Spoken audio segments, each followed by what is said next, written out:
Hello everybody, in this lecture we will be solving 1990 IMO problem number 3. Here's a view of this problem. We would like to find all integers n such that 2 to the n plus 1 is divisible by n squared. Let's first investigate if 2 divides n, namely if n is an even number. Obviously not, because in that case if n is even, the numerator would be odd and the denominator is even, so that won't work. So it means 2 would not divide n. So as a result, let's assume from now on that n can be written as 3 to the k times m, where 2 does not divide m and 3 as well. So m is free of 2's and 3's.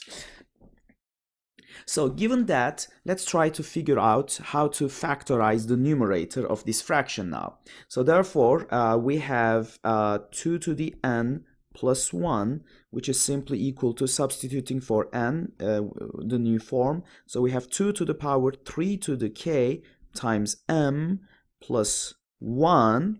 And now I will make a small switch here. So I will write this as 2 to the m, sorry for that, 2 to the m raised to the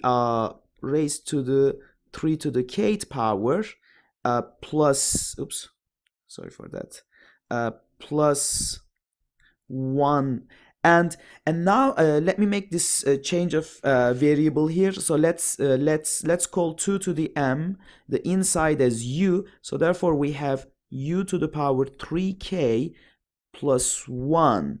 Now I can consider this as a sum of cubes. I would have u to the power 3 to the k minus 1 cubed plus 1 cubed, and as a result it's very easy to factorize now. So I would get u to the power 3 to the power k minus 1 plus 1 times u to the power 2 times 3 to the k minus 1 minus u to the power 3 to the power k minus 1 plus 1.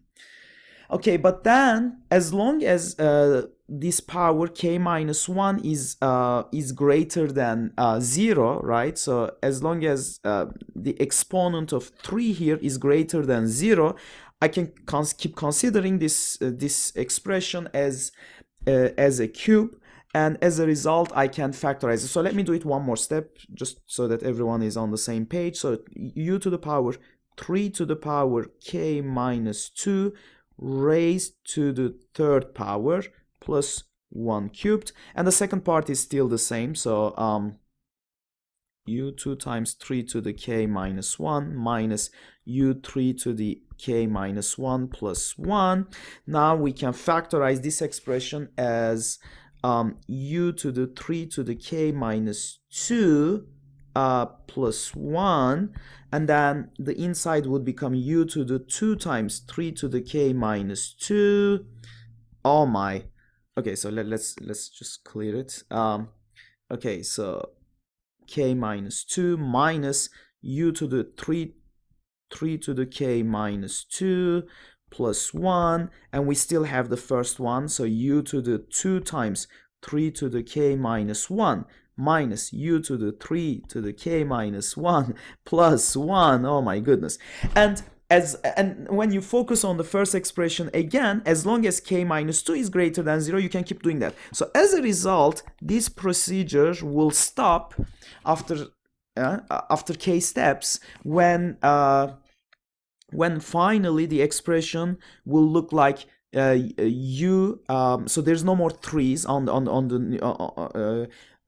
the exponent, so it will become just u plus 1, and then you have a product of all these expressions. So the product of from j equals 0 to k minus 1 actually, right? So k minus 1, this is where we started early on at the beginning, so times, and we have u to the power 2 times 3 to the power j minus u to the power 3 to the power j plus 1. Make sure your algebra is correct, and I think that's the expression. Finally, substituting back the 2 to the m power to replace u, we would get the following expression. So 2 to the power m plus 1 times the product, j equals from 1 to k minus 1, the product of k different terms, which look like this. So we have 2 to the m, but there's another 2 here, so we would get 4 to the power 3 to the power j times m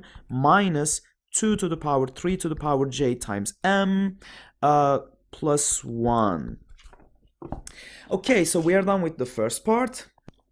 Now, in the second step, I will do the following thing. I will do some basic counting, basically. So I will count how many 3's the numerator would have. Obviously, our numerator now is this long expression. And I would also count how many 3's this guy would have. Obviously, this one, the denominator is easy. So the denominator would have, n squared can be written as 3 to the 2k times m squared. As a result, the denominator has 2k 3's in it. So all I need to check is to count how many 3's the numerator would have, and obviously for this fraction to be an integer, the number of 3's in the numerator should be at least as many as the number of 3's in the denominator. Okay, so how many 3's in this expression? So let's count the number of 3's in this expression first. So m is free of 2's and 3's, as you remember early on in our description, right? M is free of 2's and 3's, and so as a result, it turns out that if you check it in mod 9, we're trying to count how many 3's, in mod 9, 2 to the m can only take the values of 2 if m is equal to 1, and then if m is equal to 5, for instance, obviously m cannot take the value 2 or 3 or 4. So if m is equal to so this thing is let me write it like this: if m is equal to 1 and then 5 sorry and then it is yeah that's right, it's equal to 5 if m is equal to 5. Yeah, that's right, because 2 to the 5th power is 32 in mod 9. So well, obviously we are talking about mod 9 here. In mod 9 that would be simply 5, and so on, and then it will cycle like this. So it will only take values 2 and 5. So as a result, this implies that 2 to the m plus 1 it would be congruent to 3 or 6 in mod 9, or you can say this is 3 or minus 3 in mod 9, suggesting that this expression here, 2 to the m plus 1, will have only a single 3 in it. Not many, just a single 3 in it. Okay, so just one 1 3 well, shoot. Okay, so but you get the idea, right? So yeah, let's just say 1 3. Okay, so it has just 1 3. Now let's count how many 3's the second part would have. In fact, I claim that, so my claim, I claim that every multiple here, so we have k terms that are being multiplied. I claim that each and every single one of them would have at most, well, exactly, actually would have exactly 1 3 in it. So let's do that. So all I need to check is let's call this exponent as L. Okay, so let L be 3 to the j times m. So what I'm interested in finding is for any term in that product of k different terms, so any term would look like this. So 4 to the L minus 2 to the L plus 1, and I wonder what this is congruent to for only odd numbers, right? Obviously this number here, so our L is not divisible by 2, right? So L doesn't have any 2 in it. It has only 3's and other higher primes. So as a result, so this thing is, I need to investigate this in mod 9, but for only values of L equal to 1, 3, 5, and so on. So all you need to check is to simply check the powers of 2, the odd powers of 2, and the odd powers of 4, and it's not too difficult to find out that that thing would simply be equal to 3 if L is equal to 1. So you have 4 minus 2 plus 1, which is 3. If L is equal to 3, 4 cubed, which is 64 minus 8, which is what, 56 plus 1 is 57, and obviously this is also 3 mod 9 and so on. So, and then after a while it will obviously cycle, but then it implies that every summand here would every product here, every term here that we are multiplying out has 1 3 in it. So in total we have k terms that we are multiplying, so in total we would have k 3's in this expression. So therefore in the numerator altogether we have k 3's on this product, and then one more 3 here. So in total we have k plus 1 3's, and remember in the denominator we have 2k 3's. So therefore we need to make sure that the numerator is at least should contain at least as many 3's as the denominator, so that we get an integer number. So it's greater than or equal to 2k, implying that that k is less than or equal to 1. So therefore we have only two choices for k. So k is either equal to 0 or 1, suggesting that the numbers n which satisfy this condition here, this fraction which makes this fraction an integer, would have at most 1 3, if any at all, right? So then in the second part, so if that's the case, then the number n would look like this. So let me just scroll all the way down. So therefore so n is equal to either so because n is just 3 to the k, so it's either let's just write it like this. So because n is in this format, and we know that k is equal to 0 or 1, it implies that n is equal to either m if k is 0, or n is equal to 3m if k is equal to 1. Now I make my second claim here, and this is the final one actually. So my second claim is that I claim that m must be equal to 1. If that claim is true, then in that case n can take either the value of 1 here or 3, but obviously early on in the beginning of the question it's clearly stated that n cannot be 1, so as a result we would get the unique solution of n is equal to 3. But we need to prove this claim, and we will do it by contradiction, right? So let's assume to the contrary that assume m is strictly greater than 1, and let's have an extremal argument here, and let p be the greatest prime divisor of m, prime divisor of m. Obviously remember that m is free of 2's and 3's. As a result, p is greater than or equal to 5. So p is a prime greater than or equal to 5, and obviously as well p minus 1, so p minus 1 and m has to be co-prime, because p is the what am I doing? Not the greatest, the least, sorry for that. So what am I doing? I'm high. Okay, so it is the least. Okay, so because p is the least prime that divides m, so obviously p minus 1 being smaller than p would not divide m, so unless it is equal to 1, obviously. So therefore these two numbers are co-prime. And now let's go back to the condition of the problem. So we know that n divides, well, n squared obviously divides 2 to the n plus 1, which implies n definitely divides 2 to the n plus 1. So therefore, well, it means because p divides n, so therefore p must also divide 2 to the n plus 1. So therefore this gives us at least two separate conditions. So obviously in mod notation I can, so what this means is that 2 to the n is congruent to minus 1 mod p. So let's write it like that. This is congruent to minus 1 mod p. First of all, we can square this. So if we square it, we get 2 to the 2n is congruent to 1 mod p. And then I can apply Fermat's-Little theorem. By Fermat's-Little theorem, I know that 2 to the p minus 1 is also congruent to 1 mod p, obviously, p minus 1 and p being co-prime. Let's investigate these two results together now. So let's assume that let's call the greatest common divisor of 2n and p minus 1, let's call it as d. And let's also assume also that, so let's let d be the greatest common divisor of 2n and p minus 1. We have this in mind. And assume also that alpha is the smallest, is the least integer. So it's a positive integer, the least one actually, the least one, such that obviously, so 2 to the power alpha is congruent to 1 mod p. We divide p minus 1 by alpha using the division algorithm. So p minus 1 would simply be equal to q times alpha plus r.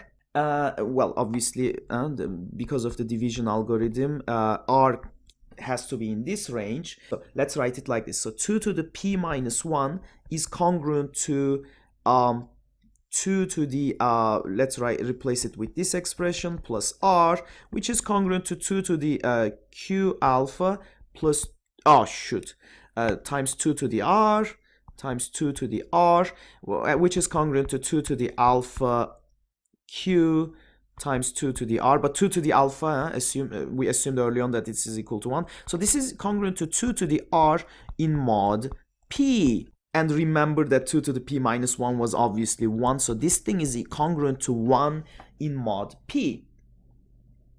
But notice by the definition of alpha that alpha was the smallest power of 2, and obviously r is smaller than alpha, implying that, and so this implies that r is actually 0, right? So therefore, alpha is a multiple of p minus 1 actually. So this implies that alpha divides p minus 1. Using pretty much a similar argument like we did here, you can also show that alpha will also be a multiple of 2 to the n. So let me not do that, but this is almost obvious, so you can do it step by step as well. So implying that because alpha divides p minus 1, alpha divides 2 to 2n, alpha should divide the greatest common divisor between these two numbers as well, right? So therefore this implies that alpha divides the greatest common divisor of p minus 1 and 2n, but that number is just d, so therefore alpha divides d. But now 2 to the alpha was just 1, as you remember. So for this was alpha was the least integer, which least integer power of 2, which is equal to 1 in mod p. So therefore what this implies is that 2 to the d, which is congruent to 2 to the I don't know, like what, t times alpha, so that guy, so which is 2 to the alpha to the t, so it's a multiple of so what I'm trying to say is this is congruent to 1 mod p as well. So 2 to the d is congruent to 1 in mod p, but d is a divisor of 2d, right? So because it's the greatest the common divisor between 2n, so d is a divisor of 2n. So as a result, so let's combine this together. So so d divides 2n, but 2n is equal to 2 times recall that n is equal to n is equal to either m or 3m, right? So even when it is, so what I'm trying to say is, so either d divides 2m or d divides again 2n, which is equal to 2 times 3m, which is 6m. But in either case it divides, because 2m is a multiple of 6m. This implies that d divides 6m. So therefore, so d is a divisor of 6m, and we know that d is co-prime with m, because and so let's say that so d divides not m because d divides p minus 1, but p minus 1 and m are co-prime somewhere. Oh well, because p is the largest smallest prime divisor of m, and obviously p minus 1 is I think I mentioned it very early on somewhere. Oh yeah, here. So because of that, so as a result, so this implies that, so this will imply, so because d cannot divide m, it has to divide 6. So d divides 6, implying that d is 1, 2, 3, or 6. So it has to be one of these numbers. So let's investigate which one. going back to this question, we know 2 to the d 2 raised to the d power is congruent to 1 mod p. This implies from 2 to the d congruent to 1 mod p, and knowing that d is one of these values, so it implies that you would get the values that that p needs to divide, right? So it would mean that 2d minus 1 is a multiple of p, right? So let's say s times p, but remember that d can only take the following values, so therefore we should have p is a multiple of one of the following things: 2 raised to the minus 1, which is just 1, or 2 square minus 1, which is 3, 2 cubed minus 1, which is 7, or 2 to the 6 minus 1, which is 63. Right, so p is a factor of sorry, not a multiple, sorry for that. P divides it, so it's a prime factor. It's a prime oh shoot, okay, hold on. So let's replace this carefully. So p is a prime factor, prime divisor of one of these numbers, and so therefore there is only one choice, right? So because p is free of 3 in it, p divides m, remember, so m is free of 3, so it can't be 3, so it's either 7, or from this we get 9 times 7. Oh, again, it has no 3, so therefore it is 7, right? So p can only be 7 then. So this implies p is equal to 7, but then we are all obviously done. This can't be possible, because this will be the contradiction that we are seeking for, because remember that n divides 2 to the n plus 1, right? P is one of the prime divisors of n, so remember that n is just 3 to the k times m, so it is the least prime divisor of m. And as a result, so 7 would have to divide 2 to the n plus 1. But then when you look at the powers of 2, adding 1, you will realize that, so let's check these. So 2 to the n plus 1, let's check the values of 2 to the n plus 1 for different values of n in mod 7, right? So if I plug in 1, that would give me a 3. If I plug in 2, that would give me right. So 2, that would give me a 5. If I plug in 3, that would be 8, which is 1, which is 2. 4 will give me 2 to the 4th is 16 divided by 7, so you'll get a 3 here again, and so on. So if I plug in 5, that's a 32. 4, 5 again, and then 6, 64, 63, 1, 2 again, and that and then finally if you plug in 0, it gives you a 1. But you never get a remainder of 0 when divided by 7. We investigate in mod 7, so that's not gonna happen. So therefore this is the contradiction that we were seeking. So as a result, the assumption that m is greater than 1 is wrong. So m must be 1, and when m is 1, n comes out as either 1 or 3, but n equals 1 can't work because the condition of the problem is clear at the beginning and has to be greater than 1. So therefore the only choice that we are left with is n is equal to 3. Let's see if it works actually. So 2 cubed plus 1 divided by 3 square, sure enough 9 is divisible by 9, and that solves the problem, and we are done.